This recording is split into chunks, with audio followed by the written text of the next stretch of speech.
पहले आदमी स्वयं का छोटा मकान लेता था, आज मल्टी स्टोरीज तो कितनी दिक्कतों का सामना आपको करना पड़ता है प्रशासनिक तौर पर। एक बार अगर मास्टर प्लान आ जाता है तो उसके बाद कई वर्षों तक वो मास्टर प्लान रिवाइज होता है। तो एक आम आदमी को कैसे पता लगेगा जब आम आदमी को नियमों का ज्ञान ही नहीं होता है, तो अवैध इसके अंदर फंसता है। सेकेंडली, इसके अंदर एफआईआर जो है जो वर्षों से चला आ रहा है वही एफआईआर आज भी चला आ रहा है। अब मास्टर प्लान अपनी जगह है, लेकिन भूमि विकास नियम में क्या बदलाव होना चाहिए? जब तक अभी नया मास्टर प्लान नहीं आता, मैं नहीं मानता कि भूमि विकास नियम के अंदर वो कोई आमूलचूल परिवर्तन हो पाएगा। कड़े नियम बनाना चाहिए कि जितनी भी बिल्डिंग अवैध बनी है वो सब मिलकर इसका कंपाउंडिंग करा दें। नमस्कार, स्वागत है आपका हमारे खास कार्यक्रम में और आप देख रहे हैं समय नाउ। जी हाँ, हम ऐसी शख्सियतों से आपकी मुलाकात कराते रहेंगे जिन्होंने शहर के लिए कुछ किया है और वो कुछ करना भी चाहते हैं। ख़ासतौर पे जब हम बात करते हैं आशियानों को लेकर, तो आशियाने ग्रुप के डायरेक्टर किरण देशमुख जी हमारे साथ चर्चा करने के लिए मौजूद हैं। हम बात करेंगे उनसे कि शहर में कितने आशियाने वे अब तक बना चुके हैं और कितने लोगों तक ये आशियाने पहुंच चुके हैं, और अब वर्तमान में जो स्थिति है, जिस तरह से हम देख रहे हैं कि शहर लगातार बढ़ रहा है, इसका क्षेत्रफल लगातार बढ़ रहा है, तो ऐसे में एक आम आदमी को आशियाना बनाने में क्या क्या दिक्कतें करने का सामना करना पड़ता है। किरण जी, बहुत स्वागत है आपका। धन्यवाद जी। हर व्यक्ति की पहली ज़रूरत मकान होती है जी। कहा तो ये जाता है कि रोटी कपड़ा और मकान, मकान अंत पे आता है, पहले रोटी कपड़ा। लेकिन आज के दौर को देखते हुए लग रहा है कि हर व्यक्ति को मकान की ज़रूरत है। आप तकरीबन 35-40 साल से इस फील्ड में हैं, कई सारे आशियाने आपने बनाए, आपके ग्रुप का नाम भी आशियाना ग्रुप है। तो किस तरह के लोग आपके पास आते रहे हैं, किस तरह से आपने काम किया है, उस दौर में काम करना और इस दौर में काम करने में क्या फ़र्क है? लगभग हम 35 वर्षों से इस व्यवसाय के अंदर हैं और हमने बहुत ही छोटे स्केल से ये काम चालू किया था, जिसमें कह सकते हैं कि लोअर मिडिल क्लास इस टाइप के सभी तरह के क्लाइंटेज हमारा रहा है। मकान लेना तब भी एक संघर्ष था, आज भी एक संघर्ष है। आदमी अपने जीवन भर की जमा पूंजी उस मकान में लगा देता है, उसकी सारी आशाएं और आकांक्षाएं उस मकान से जुड़ी हुई रहती है।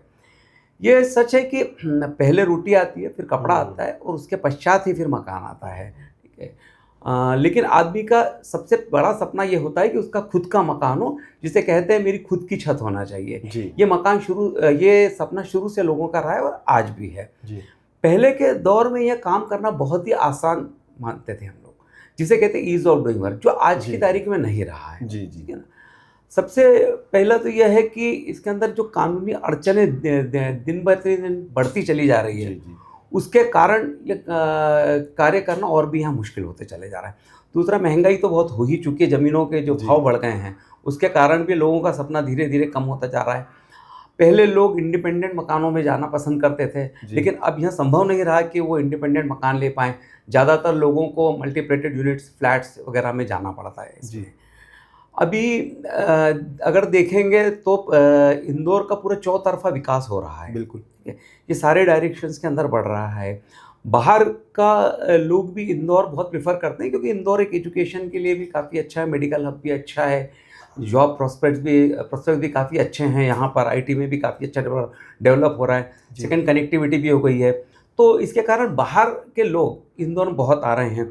अगर आप देखेंगे तो इंदौर का कैचमेंट एरिया जो है वो मध्य प्रदेश के चारों तरफ फैल चुका है, बुरहानपुर, खंडवा, बाहर के लोगों की आमद ज़्यादा हो गई। यहाँ आमद ज़्यादा हो गई है।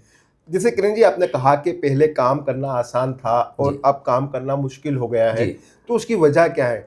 जैसे आप तो बहुत टेक्निकल हैं, आप वैसे भी इंजीनियर हैं, तो आप भूमि विकास नियम को भी समझते हैं। समय समय पर शासन मास्टर प्लान भी लाया है, 75 से लेके हम अब तक के 2021 तक का मास्टर प्लान देखें तो कितने वेरिएशंस उसमें आए हैं। उन वेरिएशंस के आने के चलते, जैसे आपने कहा पहले आदमी स्वयं का छोटा मकान लेता था, आज मल्टी स्टोरीज तो कितनी दिक्कतों का सामना आपको करना पड़ता है प्रशासनिक तौर पर। इसमें लगातार जो नियमों के अंदर परिवर्तन होते रहते हैं, तो वो उसके कारण बहुत ज़्यादा दिक्कतें आ रही हैं। और एक बार अगर मास्टर प्लान आ जाता है तो उसके बाद कई वर्षों तक वो मास्टर प्लान रिवाइज होता नहीं। अभी हम देख ही रहे हैं कि कई वर्षों से मास्टर प्लान का सुन रहे हैं जो आ नहीं रहा है, जिसके कारण लैंड यूज भी फिक्स नहीं होते। लैंड यूज फिक्स नहीं होते, उसके कारण ये होता है कि अवैध कॉलोनियाँ और अवैध मकान बनने लगते हैं। जब हम रोज़मर्रा के ज़िंदगी में डेली यह काम कर रहे हैं, उसके बावजूद भी हमको खुद को ये पता नहीं लगता है कि नए नए नियम क्या चेंज हो चुके हैं। जी। तो एक आम आदमी को कैसे पता लगेगा? जब आम आदमी को नियमों का ज्ञान ही नहीं होता है तो अवैध इसके अंदर फंसता है। किरण जी, एक चीज़ और पूछना चाहता हूँ आपसे कि जो बड़े शहर होते हैं उसके अंदर एफआईआर भी ज़्यादा दिया जाता है, बिल्टअप भी ज़्यादा दिया जाता है, हाइट भी ज़्यादा दी जाती है। आपके क्रेडाई की तरफ से भी इस तरह के प्रस्ताव रखे गए समय समय पर। तो मध्य प्रदेश सरकार इस तरफ क्यों नहीं ध्यान देती, जबकि हमारा शहर एक मेट्रो सिटी की तरफ जा रहा है, मेट्रो भी यहाँ पर आ रही है, तो यहाँ पर इस तरफ ध्यान क्यों नहीं दिया जाता कि जब हाई राइज बिल्डिंग्स बनेंगी तो उनके अंदर व्यवस्थाएं वैसी होना चाहिए, नियमों में बदलाव होना चाहिए। बड़े शहरों के अंदर जैसे हम कहेंगे कि अगर इंदौर में वो आज भी वही ग्राउंड कवरेज 30% चल रहा है, रेसिडेंशियल अंदर, कमर्शियल के अंदर 40% मिलता है। बड़े शहरों में ये सब नियम हट चुके हैं। उसके अंदर एमओएस छोड़ने के पश्चात जितना भी एरिया मिलता है वो आपको बिल्ड करने को मिलता है। सेकेंडली उसके अंदर हाइट आपको मिल जाती है, हाइट रिस्ट्रिक्शंस नहीं है। हमारे आज भी हाइट रिस्ट्रिक्शंस हैं। हमको तो डेंसिटी थोड़ी बढ़ाना ही पड़ेगी। अगर हम डेंसिटी नहीं बढ़ाएंगे तो कहाँ तक स्प्रेड होता जाएगा, और जितना स्प्रेड होते जाएगा उतना आउट ऑफ कंट्रोल होते चले जाएगा। सेकेंडली इसके अंदर एफआईआर जो है, जो वर्षों से चला आ रहा है, वही एफआईआर आज भी चला आ रहा है। अब तो घटा दिया है, पहले तो भी ज्यादा था। अभी जो आउटस्कर्ट्स में जाते हैं वहां पर एफआईआर और कम कर दिया गया है। तो इसके कारण कंस्ट्रक्शन भी कम हो रहा है। कंस्ट्रक्शन कम होता है तो उसके कारण कीमतें बढ़ती हैं। अगर मेरे भूखंड के ऊपर में अगर मुझे 6 फ्लैट बनाने को मिलेंगे तो उसकी कीमत ज़्यादा होगी। उसी पर अगर मुझे उसी प्लॉट के ऊपर मुझे 12 फ्लैट्स बनाने को मिलेंगे तो उसकी कीमत कम होगी। तो इससे एक आम जन जो है उनको सस्ते के अंदर हम लोग भी फ्लैट्स और मकान दे पाएंगे। जी। किरण जी, जैसे आपने कहा कि ज़्यादा बिल्टअप मिले, और तो इस पर क्रेडाई क्या कर रहा है? कुल मिलाकर बात वही आती है कि क्रेडाई क्या कर रहा है। आप तो नगरीय प्रशासन मंत्री इंदौर से ही हैं, कैलाश विजयवर्गीय जी, उन्होंने भी शहर हित में कई सारे काम किए हैं और सोचते भी हैं। मास्टर प्लान अपनी जगह है, लेकिन भूमि विकास नियम में क्या बदलाव होना चाहिए जिससे आप जनता तक अच्छी उस व्यवस्थित चीज़ पहुंचा सकें? देखिए, क्रेडाई की तरफ से इसको लगातार इसका प्रेजेंटेशन दिया गया है, किंतु जब तक अभी नया मास्टर प्लान नहीं आता, मैं नहीं मानता कि भूमि विकास नियम के अंदर वो कोई आमूलचूल परिवर्तन हो पाएगा। जैसे हम देखें TDR कहा जा रहा है, तो लोगों की भूमि ले ली जाती है। आज भी वो TDR का सर्टिफिकेट लेके घूम रहे हैं। ये निरंतर कहा जा रहा है TDR आ रहा है, TDR आ रहा है। TDR कहाँ आ रहा है, कब आ रहा है? आज तक इस चीज़ को लेकर कोई क्लियरिटी नहीं है कि वो TDR कैसे इम्प्लीमेंट होगा, जोन वाइज होगा, ओवरऑल इंदौर में होगा क्या। उसके अंदर एक कहा गया है कि 24 मीटर रोड के ऊपर दे दिया जाएगा। 24 मीटर रोड पे क्या जोन में होगा या पूरे शहर के अंदर होगा? दूसरा, ये TDR आएगा कब? लोगों की भूमि लेके वर्षों हो गए, लेकिन आज तक उसका बेनिफिट लोगों को नहीं मिल पाया है।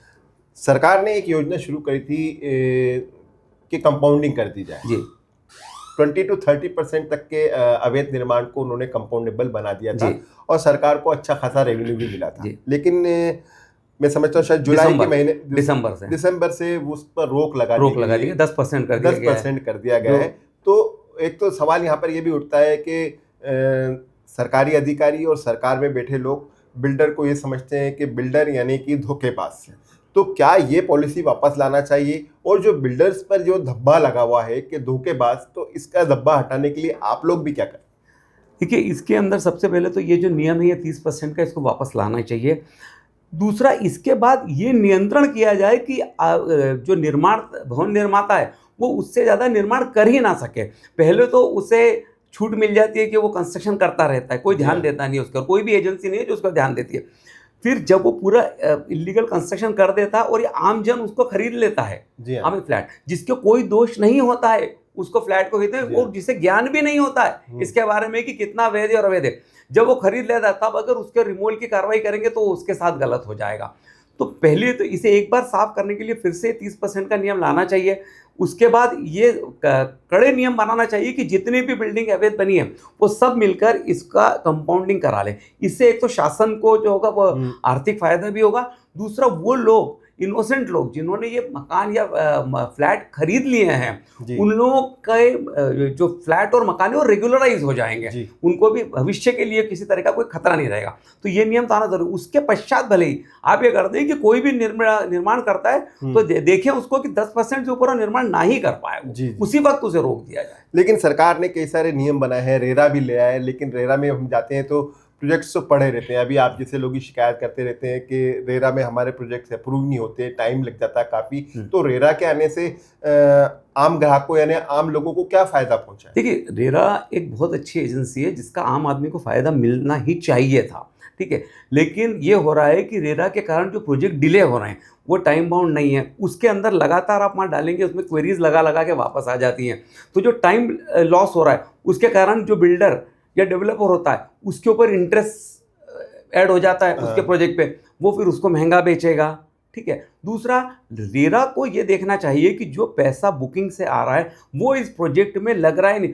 अब ये हो गया है कि रेरा उसके टाइटल भी सर्च कर रहा है जी, कि जो उसके परिधि में आता ही नहीं है रेरा को, और उसकी क्वेरीज लगा लगा के वो भेज देते हैं वहां से वापस, और फिर आदमी यहाँ से भेजता रहता है। 6 महीने तक रेरा का रजिस्ट्रेशन नहीं हो पा रहा है। आप पूरे सिस्टम को कैसा देखते हैं? रेरा चले, हम टाउन एंड कंट्री प्लानिंग चले जाएं, नगर निगम चले जाएं, एक प्रोजेक्ट यदि आप शुरू करते हैं, सपोज करिए कि आप एक 10,000 स्क्वायर फीट के ऊपर प्लॉट शुरू करते हैं जिसका आपको टीएनसी कराना है, नगर निगम से परमिशन लेना है, फिर रेरा तक जाना है, बिल्डिंग बनाना, तो एक प्रोजेक्ट में कितना वक्त लग जाता है और क्या वक्त लगने की वजह से कॉस्टिंग बढ़ जाती है? दूसरा, क्या इसमें अधिकारियों को कोई ऐसा रोल रहता है जिसके चलते आपके प्रोजेक्ट लेट भी होते हैं?